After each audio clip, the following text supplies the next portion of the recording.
की कही छथि फिर से कहियो पैचो मंगल के आया दाना देती ऐसा जब पैचो मंगल के आया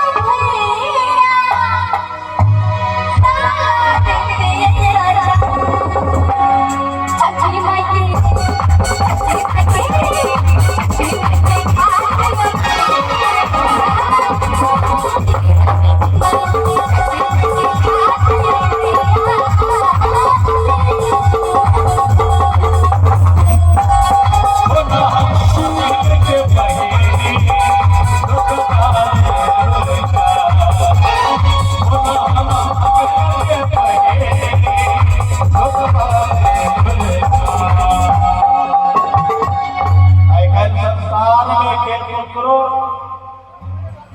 ककरो असरा पूरा नहीं करते होना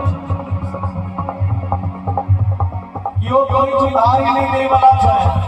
और तहु में छठ के समय में दीपावली के कनिए दिन बाद होय छै ने कि मलाकार चा सही बात है पंचो मन लई तो गए के